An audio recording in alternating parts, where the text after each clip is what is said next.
Hindi mo kailangan matakot. Hindi mo kailangan matakot. Ang kailangan mo lang pantayan dyan, ay syempre yung lane mo. Kailangan nakaposisyon ka lang sa gitna. Dapat hindi mo masagasaan yung guhit sa kaliwa, ganun din yung guhit sa kanan. Kailangan maituwid mo siya. So, pag kasi nasagasaan natin yung guhit sa kaliwa, sigurado yan, sisigip yun sa bandang kaliwa. Pwede ka mahagip. Pag sumigip ka na, pag nahagip mo naman to guhit sa kanan, ganun din. Pwede sumigip yun sa bandang kanan. Okay? Then, isa pang babantayan mo lagi. Yung nasa unahan lang. Yung nasa unahan. So, ang mata mo, nandyan lang sa kanya. Pag pakaramdam mo, abutan mo siya, malayo pa, tanggalin mo na kagad muna yung gas. Huwag ka muna mag-brake. Okay? Tanggalin mo na yung gas. Then, pag pakaramdam mo, lumalapit pa rin. Doon ka mag-apply ng kaunti lang brake lang. Counting slight lang na brake para ginanyan mo lang brake. Huwag mo ito-todo. Hindi pwede tayong mag-full stop kasi yung mga nasa likod, mabibilis siya. Pag hindi ka na natandya or ibig sabihin, hindi siya naka-focus sa unahan, so pwedeng abutan. Lalo na yung mga truck na yan, kasi yung mga truck niya, bumubuelo sila na. Okay? So yan lang naman. Tapos yung, yan yung sa side mong sa kaliwa. Okay? Kung alin, yung nakikita mo lang dito sa side mo sa kaliwa, yan, tingnan mo lang. Tapos lagi ka mag-check ng mirror. Lagi check natin yung mirror para hindi na ginagamit yung over the shoulder na sinasabi nila. Kasi ang mata natin kailangan naka-focus sa unahan. Di pwedeng mawala ang mata mo dito ng 2 segundo.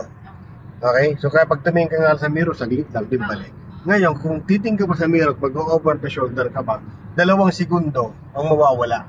Hindi pwede mawala ang 2 segundo mata mo sa unahan. Kasi mabilis yung takbo natin, kagaya ng takbo natin ngayon, almost umabot na ng 80 km per hour. So kaya, importante dyan, nasa unahan, okay, yung nadya sa side sa kaliwa, sa kanan, tinan mo yung gulong nila kung pumapasok na sa lane mo. Tapos, sulyap ka lang dito, ganun, para nakikita mo yung galaw na nasa likod. Okay? So, alam mo yung discard, alam mo, medyo malayo. Ganyan na sa kaliwa mo, tinan mo siya. Sumilip ka. Malayo. Di ba, malayo? Nawala ka ba? Hindi mo kailangan ka ba? Focus ka lang. Tapos napansin ka na, nagalaw-galaw pa yung manipela. So, gagawin natin. Pipix mo lang, ganyan lang. Yan. Kahit dumaan siya sa lupa, kailangan yung kamay mo para naka-steady ganyan. Kaya minsan, yung kamay mo, pag nadaan sa lubak, nagano siya, nadala. Kailangan, diinan mo to ng konti. Pero hindi yung sobrang diin naman. Yung pag diniinan mo, kontrolado mo dapat yung sakyan mo, natuwid na dapat. Ganyan. Tapos pag sumala, yung sakyan mo, halimbawa, napansin mo, pumunta sa kanan na konti, tabigin mo na kagad na konti, inch lang yung galaw ng ating manibela. Huwag mo siyang lalakihan. Kasi pag nilakihan mo yan, diretso ka doon kagad sa kabilang lane. So, ganun lang po yung galaw natin. Yan. Okay. So try ulit natin na mag-chase ang lane, ha. Okay, so para matuto mag-chase ang lane. So sa ngayon, ang pwede nga mag-change ang lane sa kaliwa kasi ito ay broken, dito naman solid. So di ka na pwede mag-change ang lane. So dapat itinatiming natin na mag-change ang lane doon tayo sa mga broken kasi yun ang pinaka-safe. Pag kasi sa solid, okay, double solid, medyo delikado na yan. So kaya ngayon, tingnan mo sa kaliwa. Pag halimbawa, gusto mag-change ang lane, naisip mo pa lang, gusto kong pumunta ng kaliwa, mag-signal ka na kagad. Okay? Pero hindi mo sasabayin yung signal sa paglikod. Okay? Yung pag-signal natin, ayan, mag-signal ka muna ngayon. Ibig sabihin, kaya nag-signal ka, pinapaalam mo doon sa likod na pupunta ka doon sa lane niya. Tapos, hindi basta-basta tayo pupunta doon sa lane niya nang hindi mo nakita kung gaano siya kalayo at gaano siya kabilis. Kaya nasa likod. Opo, ma'am. Kaya nasa likod. At yan naman. Medyo malayo naman yan. Pwede ka mag-change ang lane basta dagdagan mo lang yung gas mo. Ganyan lang. Ayun. Tanggal ang signal. Ayan na. Nakapasok ka na. Okay. Ganyan lang. Ayan. Focus ka lang sa unahan. Diretso lang.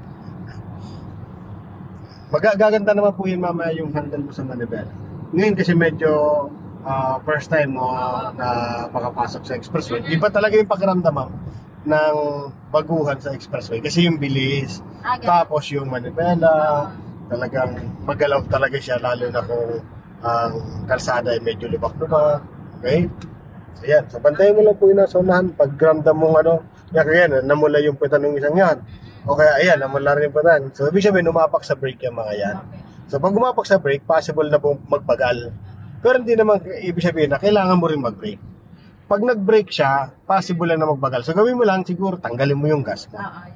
Tanggalin lang po yung gas, tapos posisyon na kagad sa brake. Kasi, Okay. pag biglang huminto pa siya o bumilis yung paghinto niya, kailangan mapigilan mo rin sa sakyan.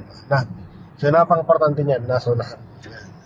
Pag medyo malayo siya, ganyan, so dagdag ka lang ng gas.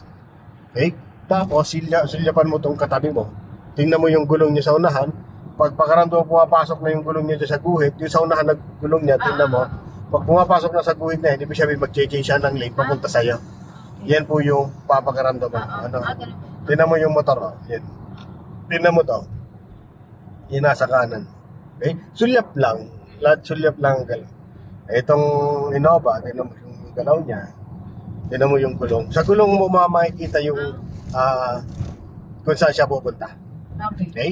Pag nakatuwid yan, dire-diretso lang. Pero pag pumunta sa iyan, pasok.